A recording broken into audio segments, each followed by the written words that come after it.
Hey friends, it's Courtney Rich and welcome back to my kitchen. It's the holidays. I'm so excited to share with you my white chocolate peppermint pretzel cake. Now, this is one that's in my first cookbook, Cake by Courtney, and it's in my holiday section.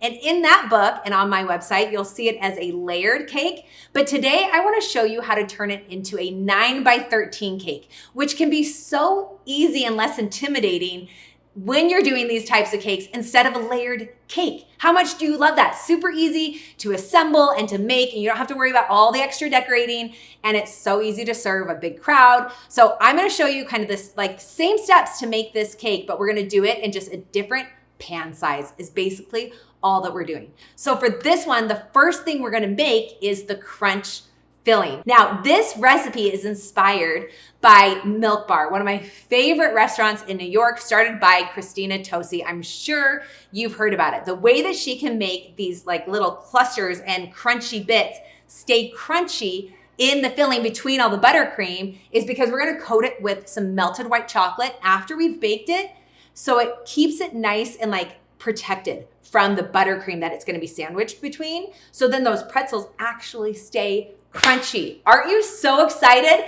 So the first thing we're gonna need to do is we're gonna take our pretzels. Now, I've just pulverized these already in my food processor. It's okay that some of them are kind of powdery and some of them are like still chunks of pretzel. Absolutely okay. So that's what it's gonna kind of look like. So we're gonna add that, okay, our pretzels just right in here. Those have already been mixed. To that, we're adding milk powder. It's gonna help be the glue. All right, that's probably the better word. So let's throw that in. I also have a little milk powder saved for later, okay? I'm gonna do that right here. Then we need a little cornstarch.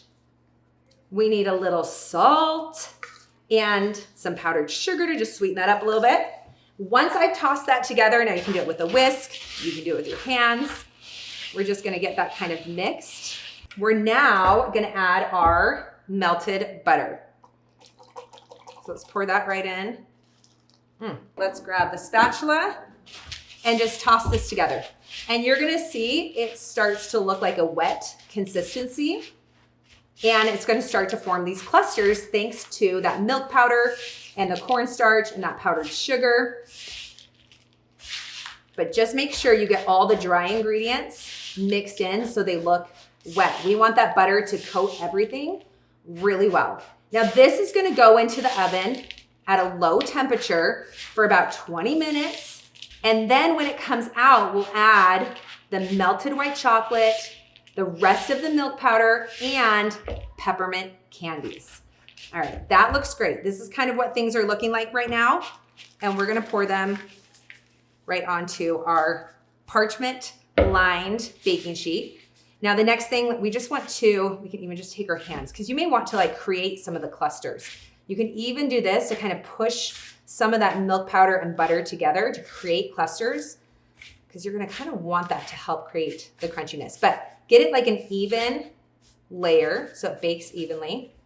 All right, and that's it for right now. I'm gonna put that in the oven. I'm gonna start on the cake and then we'll come back to this in just a bit. While we have that peppermint crunch that's gonna go on top of the cake in the oven baking for a few minutes, we're gonna work on the cake itself. So remember, this is gonna go in a 9 by 13 pan. So my pan is already prepped with nonstick spray, some parchment paper, a little bit more spray. I'm gonna set that on the side, and we're gonna start the cake by mixing our cake flour. Now remember, cake flour, I love in a cake that is supposed to be a little bit more kind of lighter in texture, or like usually a vanilla cake, a yellow cake. I really like cake flour for.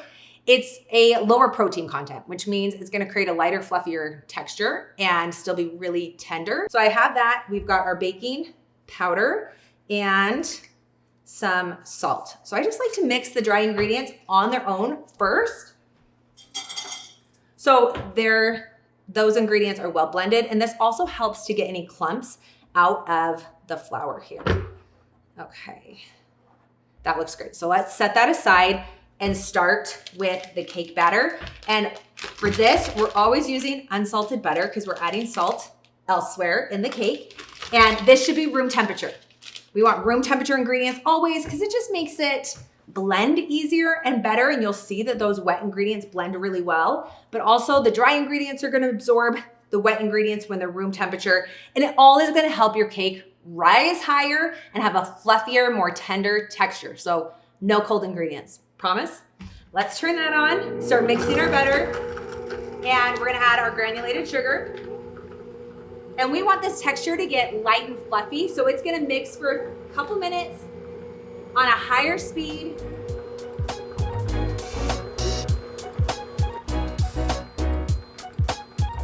The next things we're gonna add on a lower speed, just while we add them, are gonna be our melted white chocolate. Get that going in here. And also our flavoring, so I'll pull those out in just a minute. Now the white chocolate is gonna make the cake a little dense, but don't let that scare you. It's not gonna be as light as just a vanilla or white cake, but it still has just a wonderful, moist, tender texture. So let's stir that in.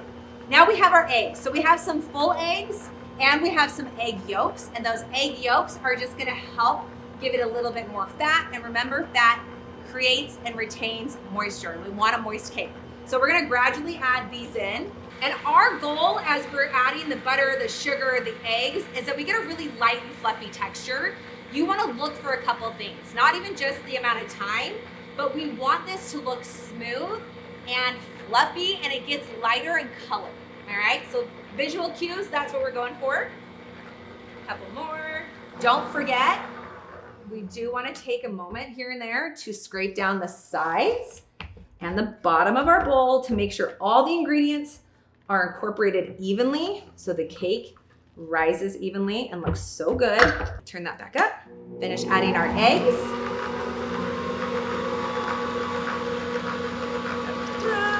So I have a little vanilla going in this cake, but we also have some peppermint emulsion. Now I love emulsions and extracts, and actually this one, this one's the peppermint. You'll want to kind of play around with what flavors you like the most. Sometimes people think the peppermint tastes like toothpaste. Sometimes people think mint extract is more of a toothpaste flavor. I love this one. This is the Loran Oils emulsion, and that's a water-based flavoring compared to an extract, which is alcohol-based. I just think it's a really beautiful peppermint flavor, and we're gonna use it in the cake and the buttercream. And just a little bit will go a long way. So we're gonna add that in. Let's take a look at this really quick. Oh yeah, look at that texture. Can you see how light and fluffy that is? I'm gonna just scrape down the sides of the bowl just one more time and give this another maybe minute to mix those ingredients, and then we'll add our dry ingredients in the buttermilk.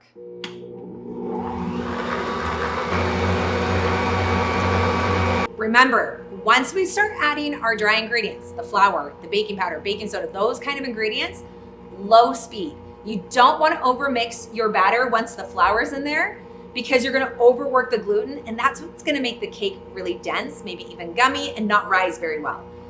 When we add this, we're gonna do it in 3 different additions, and we're gonna alternate it with our buttermilk, which is also room temperature. Okay, so about half of that right now.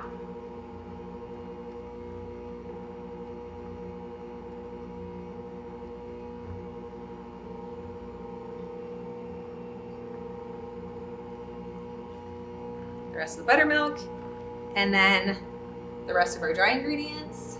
Okay, I'm gonna let that mix for about 30 more seconds. All right, let's get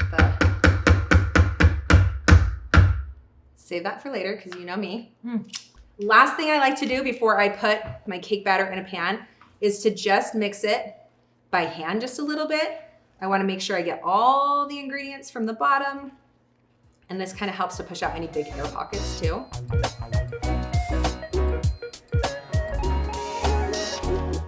Let's just spread that batter out really quick so it goes into the oven in a nice even layer. The oven's been preheating. It's at 325, and we're gonna put this in for about 35 minutes. You might need a little bit longer. Remember, every oven is a little bit different, so just keep your eye on it.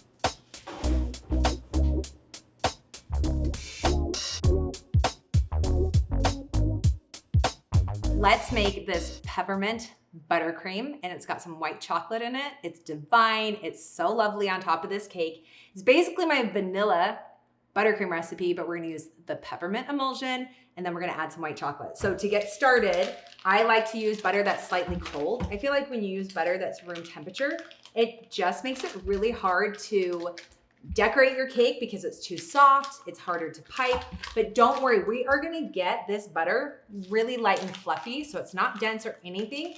And we're gonna start that by mixing the butter just on its own for a few minutes. So let me turn my mixer up, and I think it helps too to cut that butter up in a few little chunks so that it just mixes a little bit better. We're gonna add the white chocolate next. Now I've already melted it. Now one of the most important things when you're adding white chocolate or chocolate to your buttercream is we actually wanna add the heavy cream in the recipe to the chocolate first. We're gonna melt those together because then that helps create a barrier between the white chocolate and the slightly cold butter so that the white chocolate doesn't just harden up. We don't want chunks of white chocolate. We want it to be really, really smooth. So we're making the ganache first, and I'm just gonna add this in to my bowl, okay? And mix those together for just a minute. I let the white chocolate ganache cool a little bit. You don't wanna add that in while it's hot because then that will melt the butter. All right, let's add our peppermint emulsion, or if you've got the extract, it's going in right now. Just a little bit goes a long way. And I've already sifted my powdered sugar, which is just an important step because you wanna get the clumps out of the powdered sugar so it makes a really smooth consistency. And it's just gonna make it easier to like decorate and smooth out sides if you're putting it on the side of your buttercream. And I just put it on low speed so I don't make a total mess right now, but we're gonna amp up that speed in just a little bit. One of the things you'll notice too at the end, because we increase the speed when we're doing our buttercream, at the end, it's gonna get it to a lighter, whiter color. So right now, it looks really yellow, and you're probably thinking to yourself, this does not look right. Hang tight. Let's add the rest of our powdered sugar. Beautiful, all of that, look at that. We're gonna start the magic right now by turning that speed up. If you have a KitchenAid, it would be like a 5 or a 6 on the speed.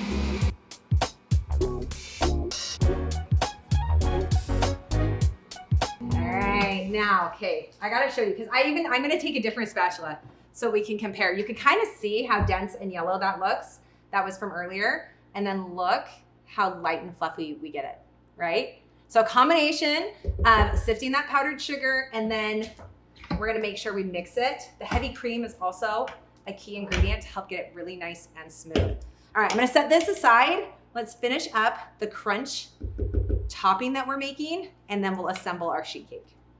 Now we've let the pretzel crunch cool completely. We're gonna add the rest of our milk powder first and mix that up. Let's get that blended in.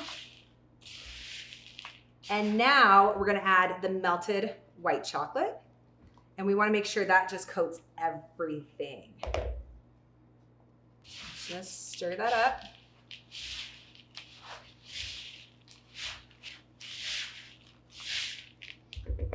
And now let's add our peppermint candies.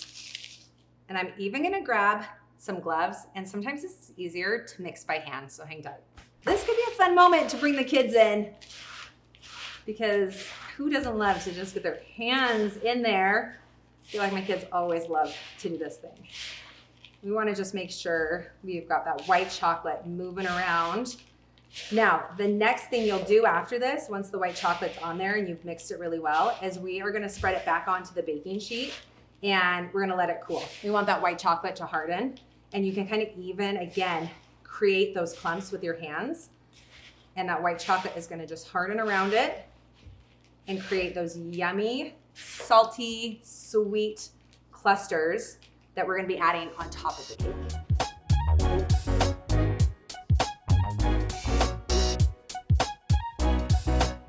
We've got everything prepped and ready to go. We're gonna assemble it. So we've got our cake layer. And remember, this is cooled completely before we add any of the buttercream on here. We've got this gorgeous buttercream. Hello. We are not afraid to add that buttercream on top. Doesn't that look so good? Okay, and you could even pipe the buttercream on top of the piping bag and some kind of cute piping tip, but we're gonna add that crumble all over the top, and I think we'd be covering the piping design. So I'm like, let's just grab our offset icing spatula. This is like a cloud. Oh, lucky me, okay. Get that all. You could even bring this buttercream down the side of the cake. If you don't love this much buttercream like my family does, you could totally half the recipe.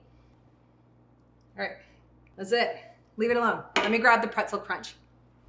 We're just gonna like layer this on top. So with the layered cake, this goes between the layers on top of the buttercream. Here, we're just gonna take our biggest pieces too and crumble this on top. You want to be generous with this.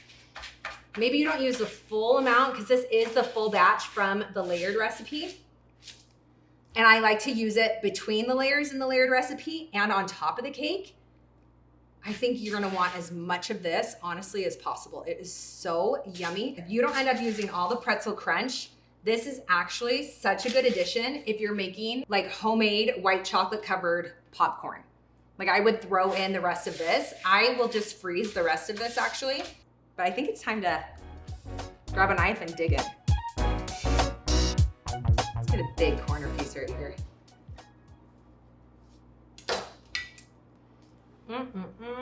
Oh, look at that texture. All that fluffy buttercream. We're gonna have some peppermint flavor in there. Such a good bouncy texture.